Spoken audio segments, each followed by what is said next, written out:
My name is Chris. This happened years ago, and it's something I actually forgot about until recently. I was 17 that summer, working nights at a pizza place on the outskirts of my childhood hometown. I wasn't thrilled with it, but with no money and two parents who would have killed me for being unemployed, I couldn't complain. It was one of those jobs you take because nothing else is hiring.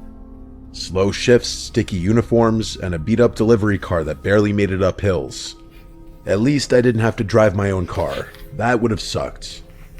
Oh yeah, not that this is super relevant, but I do want to mention that the pizza was god-awful, like genuinely terrible. I couldn't understand, actually I still don't understand, why anyone in their right mind would order from that spot. If not for the technology and relatively nice atmosphere it provided, I honest to God don't think we ever would have gotten a single order. That place is definitely the thing I missed the least about my childhood hometown. And that's saying something. The one saving grace about working there was that because the pizza was so bad, or because the place itself was so far away from our downtown, or maybe a combination of the two, people rarely ordered from us, so most nights were dead quiet.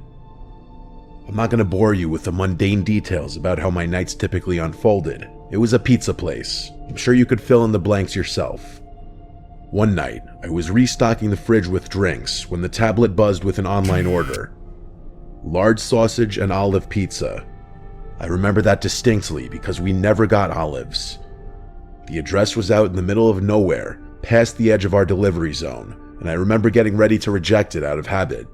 But before I could, my manager, this 30-something guy named Russell, who mostly sat in the back scrolling through Reddit, looked over and told me to take it, saying we hadn't had a single run in over an hour.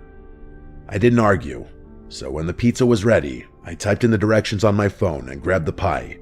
At least it would kill 30 or 40 minutes. As I was about to leave the store and walk to the car, I looked a little more carefully at the delivery instructions Russell had printed and stapled to the box, which I hadn't paid attention to until then. They said, and I remember this word for word, park on the street behind the house, walk through the backyard, knock on the back door only. That caught my attention a bit, but my 17-year-old brain thought of several rational reasons why someone might not want me to use the front door. Maybe they didn't want to wake an old person or a young child in the house. Maybe the front door of their house was being renovated. Maybe they wanted to hide the delivery from a parent or spouse. It really could have been any number of things. Plus, all I could think about was how slow the night was and how much longer it was going to feel if I sat around folding boxes. So I just decided to do my job. But the second I stepped outside, I started having second thoughts. It was one of those summer nights that felt like walking through soup, hot, humid, and completely still, like even the air was stuck in some kind of invisible jelly. I don't know if this will make sense, but there's the stale, sour smell you get when it's really humid and still out, sort of like old plastic and sun-baked dirt. That's what it smelled like out there. I hate that smell more than anything, but it was unavoidable. I had the windows down for maybe 2 minutes before giving up and blasting the AC. The delivery address wasn't in the direction of downtown. It was actually in the exact opposite direction, even though the pizza place itself was already kind of in the middle of nowhere. The drive was supposed to take just over 25 minutes, but it felt longer because of how empty the roads were. I'm definitely exaggerating a bit. It's not like there were no houses for miles, but it was much less dense the further I drove. When I finally got to the address, I realized I was coming up behind the house. The GPS had routed me along the skinny little side street that ran parallel to a set of backyards. There weren't any street lights, and the houses didn't have back porch lights either. It was all shadows. I remember slowing down and double-checking the house number because it looked totally dead. There were no lights inside and no cars in the driveway. Just this sagging backyard with overgrown grass and a rickety wooden fence that didn't even close all the way. But still, I followed the instructions. I parked right there on the gravel shoulder, grabbed the pizza, and walked up the incline toward the back door. I had the pizza in one hand and my flashlight in the other, angling it down toward my feet so I wouldn't trip on anything. When I got to the top of the hill, I saw the back door. It was one of those old white ones with a small pane of glass at the top covered by a cheap curtain. I knocked and waited, but no one answered. I knocked a second time, knowing that my manager would be livid if I returned to the store empty-handed. After no response, I was about to knock a third time when I saw the curtain move. Not a lot, just this tiny little twitch, like someone brushed it with their finger. It was fast, and I don't think I would have even noticed if I hadn't been staring at the glass. I stood there for another few seconds, expecting the person who was clearly standing right behind the door to finally open up. But before that happened, I noticed two unmarked cars pull up to the side street behind my car. My first thought was that I was about to get in trouble for trespassing or something. One of the car doors opened, and someone stepped out. Even from the house, I could make out that it was a man in the light of the other car's headlights. The guy motioned for me to walk over to him, which is what I did, assuming that he had ordered the pizza and that I had beaten him home from work or something. But as I got closer, I realized he was flashing me something in his hand. It was a badge. The guy was an undercover police officer, which I was able to ascertain because he wasn't wearing a uniform, just normal clothes. As soon as I got within a certain distance of him, he told me to head back to my car and wait there. That was it. That's all he said. So I did. I backed away slowly, climbed into the delivery car, and sat there watching. That's when I realized there weren't just two officers. There were 5, maybe more. All of them had flashlights, but none of them said a word. They moved stealthily, circling the house like they were trying not to be seen. Not one of them knocked or announced their presence, which I found strange. It was a pretty bizarre sight. I remember one of the officers reaching for the back door handle, the same one I had just knocked on, and gently trying it. When it didn't open, he just nodded at one of the other guys and backed off. It felt like I was watching something I wasn't supposed to see, and I guess I was. Eventually, the first officer came back to my car and crouched beside the window. I rolled it down, and he looked over the pizza box on the passenger seat and let out this short sigh. He was relatively vague with what he told me, but he didn't seem like a tool, just that he was trying not to say too much. Basically, he said that there was an ongoing investigation involving that property, and that he, along with the rest of the officers, were staking it out. He apologized for taking so long to intervene, and told me that I had pulled up the exact time they were repositioning their vehicles. I asked if he wanted to see the delivery order, and he nodded. I pulled it up on the delivery app, but I could tell it was useless. There was an associated phone number with the order, along with the delivery address and the first name, Jerry, but it didn't seem particularly helpful. The officer read it, took the number down, then told me to leave immediately. I expressed my frustration to him, saying that my boss was going to kill me for returning with the pizza, and the guy just shrugged his shoulders. Then he repeated his instruction for me to leave, and started walking away from the car. I was pissed, but there was nothing I could do, so I drove off. It took me the entire ride back for the whole thing to sink in. I didn't really grasp the gravity of the situation until stepping out of the car. If the police hadn't intervened when they did, something awful could have happened. I don't even know what. The more I thought about it, the more I realized that the threat of the police was probably the only reason the person didn't open the door to accept the pizza. But why would someone order a pizza if they were being staked out? Maybe the person inside the house didn't know they were being watched. Or maybe they did, and I was part of some test run. Like maybe I was the bait to see if the cops were watching that side of the house. Or if they left. The curtain moving, the silence, the timing, I don't know. What I do know is that I will never get an explanation for what happened, and thinking back to this incident is mostly a waste of time. I probably would have forgotten all about this if one of my high school friends hadn't brought it up the other week. I didn't even remember it at first. It's probably best I forget about it again, but I figured I'd share it here before that happens.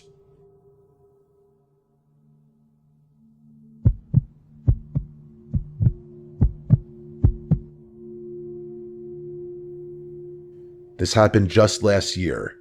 I'm 40 now, married with 2 boys, ages 7 and 5. I work in insurance, which sounds boring because it is, but we're stable, and that's all I care about at this point in life. A couple years ago, my dad passed away after a long bout with cancer. He left behind a beach house down in Delaware that I had never been to before because he used to rent it out year-round. It's nothing flashy or big, but it's in a fantastic spot, just 1 block off the boardwalk. My favorite part about it by far is the upstairs back deck that provides a really nice view of the ocean. We started going there every summer after he passed, using it as our escape. A week here, weekend there, it became our little family tradition. As much as my wife and I love spending time there, the boys love it even more. They'll spend hours on end playing on the beach, riding bikes, and exploring the town. It feels like a gift, something my dad left behind for us to enjoy. This story takes place during one of those weeks last summer. We'd gone down in mid-July, a Sunday through Friday kind of thing, when the crowds would thin out midweek and the beach was a little quieter. I remember the night clearly. It was a Wednesday. The boys had knocked out around 9:30 after a long day in the sun, and my wife and I were sitting on the back deck playing cards and sipping wine. That's when our older son, Jordan, came outside. He had this uneasy look on his face. He told me he kept hearing a scratching noise in his room, and it was keeping him awake. I glanced at my wife, then set my glass down and stood up, telling him I'd go check it out. I told my wife to hang tight. I figured it was probably just generic house sounds. It is a pretty old house after all. The boys don't share a room, so I figured there was no need to wake our younger one. I followed Jordan downstairs to his room, and he pointed to the wall near his bed and motioned for me to be quiet. We both stood there for a while, and I didn't hear anything at first, but I didn't want him to think I didn't believe him, so I stood there a little while longer. After maybe 20 seconds, I finally heard it. Faint at first, but definitely there. A soft scratching sound, just like he had described. I crouched down and pressed my ear to the wall. It didn't sound like an animal up in the rafters or anything. It sounded like it was coming from inside the wall, lower down and closer to the baseboards. That's when I heard it. Breathing. Not an animal, definitely not. It was deep, slow, human breathing. I flinched back and let out a sharp "Jesus Christ," without even meaning to. And then, I'm not kidding about this, I heard the most guttural and angry scream I've ever heard ring out from somewhere inside the wall. It caught me so off guard that I yelled out again, a feeling of existential dread hitting me right in the face. I grabbed Jordan by the arm and yanked him out of the room. We ran down the hall to get my younger son, Scott, who was still sound asleep. I didn't even give him a chance to open his eyes. I just scooped him up in my arms and ran. I needed to get back upstairs to the deck where my wife was. That was the only other thing on my mind at that point. As we reached the base of the stairs, I yelled for her, and then I heard another scream come from somewhere behind me, only much closer this time. I turned around and saw a man, covered in filth, charging down the hallway straight at us. I nearly tripped trying to get up the stairs with both my sons, but we made it upstairs and onto the deck just in time. Not 2 seconds after I slammed the sliding door shut, the guy hit the glass full force. I genuinely thought it would shatter. He started clawing at the door like an animal, shrieking and pounding, all the while yelling things I can't bring myself to repeat. I threw my body against the door and yelled at my wife to grab the kids and call the police. She grabbed them and covered their ears, pulling them back from the scene. I kept my eyes on his, trying to block the view of him from my family. He was wild, completely unhinged. His hands smeared something. Dirt, blood, I don't even know. He smeared it across the glass as he banged and tried to force the door open. I don't know how long I held it shut. A minute, 5, it felt like forever. He seemingly had unlimited energy, because it took all my strength to keep that door shut, and he didn't let up once. All I could think about was protecting my family. I was fully prepared to fight the guy if the glass broke, but before that happened, the police finally showed up. They must have come around the side, because within seconds, I saw 2 officers inside the house running at the guy who was still banging on the door. One of the officers tackled him from behind, and the other one helped restrain him. The rest of the night was a blur.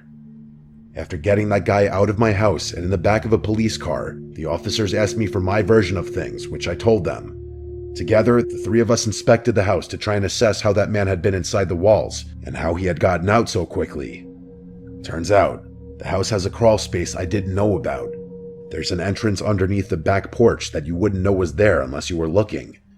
From there, it leads into a standing crawl space that runs alongside the foundation and has a second access point through a loose panel in Jordan's closet.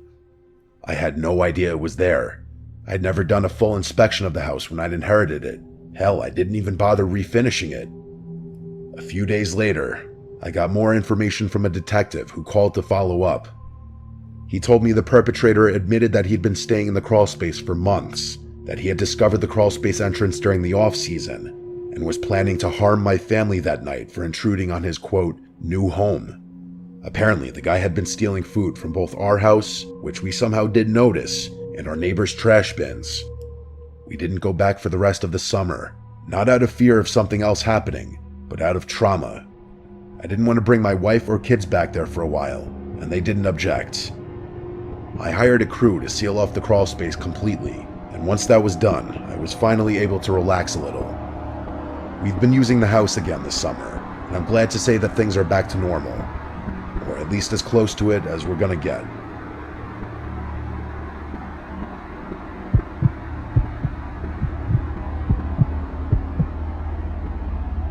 I grew up in a kind of rural area where you could ride your bike for miles without seeing another person.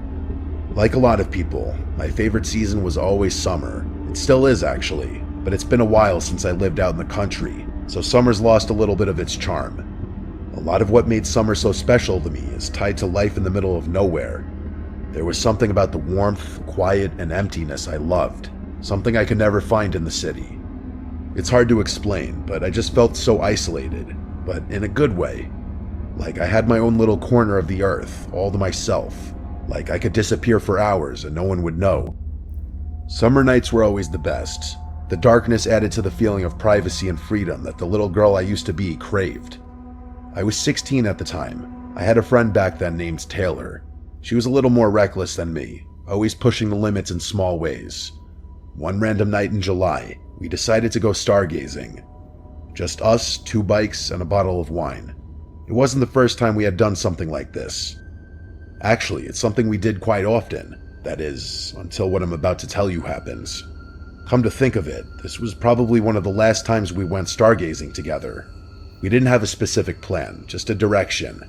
We wanted to go somewhere new, since the old spots were getting a little repetitive. Taylor said she knew a good spot past the edge of town, some abandoned stretch of farmland where nobody ever would bother us. It was sometime around 10 o'clock when we left. I'm not sure how long we biked, maybe 20 minutes, maybe 30, but we didn't stop until we were past anything even remotely civilized. At some point, Taylor just stopped her bike abruptly and told me we were here. I wasn't really sure what here meant, since there were no descriptive landmarks around, but it still felt perfect. Wide open field, no buildings, no fences, no cows, just a huge patch of grass and the endless starry sky. We spread out a blanket and popped the cork with the little opener Taylor had somehow remembered to bring. It was some cheap red wine that didn't taste all that good, but it did the job. We laid there for a while, passing the bottle back and forth, pointing out the few constellations we remembered by name. Our goal on nights like this was always the same: try and spot a shooting star. At one point, Taylor asked me if I thought we'd actually see one, and I told her probably not, but to keep looking anyway. They're not as uncommon out in the country where you can see so many stars, but you still have to pay attention. Shooting star or not though, we were having a great night. The wine was definitely doing its job, and I started feeling myself slipping into drunkenness. It was the kind of night that made you feel like time didn't exist, kind of like what I was talking about earlier. This isn't super relevant to the story, but it's one of the few things I remember about the night, so I'm going to quickly tell you anyway. There was a very brief moment that felt like a blip in the rhythm of the night. We were leaning back, and Taylor looked at me in this way that made me wonder if she wanted something more than friendship. Growing up, I always had that suspicion about her, but it was never motivated by anything more than curiosity. But that night, it felt a little stronger than I could recall it ever being. I didn't ask, didn't say anything. That kind of thing just wasn't talked about openly where we grew up. And besides, maybe I was just tipsy and reading too into things. Either way, it passed. We laughed about something dumb she said, and then looked up just in time to catch a shooting star streak across the sky. If anyone has ever seen a shooting star, they know the uncontrollable reaction it elicits. Like you just can't help but laugh or shout something out into the night. The two of us giggled, and Taylor told me to make a wish. I don't remember what it was, probably something silly. We leaned back and talked for a few more minutes, our moods a little uplifted from seeing the shooting star. I closed my eyes for a moment, not to fall asleep, just to feel the breeze on my face for a second and settle further into the stillness. I swear on my life, my eyes were not closed for more than 5 seconds. But when I opened them, Taylor was gone. Like gone. Not just off to pee or fiddling with her phone. She was actually gone. which I could tell from the fact that both she and her bike were nowhere in sight, even though mine was still sitting right next to the blanket. I sat up fast, thinking maybe she was messing with me, but even after turning a full 360, I couldn't see her. In that moment, I felt this unexplainable feeling of fear wash over me. The empty field I was sitting in suddenly felt suffocating, and the gentle charm of the night was replaced by panic. The stars looked dimmer, that's the part I can't forget. The sky was still there, but it felt off, like someone had turned the brightness down or smeared something over it, and the air felt colder too. Not like it had cooled naturally, but like I stepped into a different version of the same place. I know I'm not making any sense, but like I said, the feeling was unexplainable. I pulled out my phone to check the time. It was 3 a.m. exactly. That timestamp is burned into my memory, and probably will be forever. I had to blink a few times to make sure my mind wasn't playing tricks on me. It hadn't even been midnight just a few minutes ago. I kept staring at the time on my phone, wondering if I had somehow fallen asleep. I knew I hadn't, but I couldn't be sure. Would Taylor really leave me there all alone though, even if I had fallen asleep? There was no way. She wouldn't have done that in a million years. I stood up, spun around, and called her name a bunch of times, but she didn't answer. I didn't know what to think. The only logical explanation was that she had ditched me for some reason. Maybe she'd gotten annoyed or wandered off and left me passed out, but I couldn't figure out why. We hadn't argued, and the vibe had been good, really good, honestly. I called her phone a bunch of times too, but those were unanswered as well. After that, I started crying. I mean, can you really blame me? I didn't know what else to do. I grabbed my bike and started pedaling back towards my house, trying not to panic. That ride felt like it took forever. It was probably the scariest I'd ever felt on a bike. I didn't stop until I made it back to my driveway, completely out of breath and still not understanding what had just happened. I went to sleep immediately. The next day, I texted Taylor first thing in the morning, expecting an apology or at least an explanation, but instead, she demanded one from me. She asked me word for word, "Where the hell did you go last night?" I told her what I remembered, how I'd woken up alone at 3 a.m. and assumed she'd left me, but then she hit me with the thing that made me send the story in. She said she was the one who had woken up alone at 3 a.m., and I was the one who was gone. She waited for me for over an hour, then biked home angry and confused, assuming I'd gotten annoyed and left her there. According to her, I just vanished, and I was just as convinced the same thing happened in reverse. We went in circles for a bit, trying to piece it together, but nothing added up. Neither of us had memory gaps beyond that moment. Neither of us had texts or calls or anything that could help reconstruct what actually happened. Even though both of us swore remembering calling each other after waking up, none of those missed calls were in either of our phone logs. Eventually, we dropped it. Or at least, we stopped talking about it. But I think both of us were far more terrified than we wanted to admit. I know I was. For months, I'd find myself lying in bed, looking out my window at the stars and remembering that night. Taylor and I didn't stargaze much after that night. Maybe once or twice. In a sense, things did go back to normal. We continued living our lives, and that was that. But even now, I still have no explanation for anything that happened that night. I wouldn't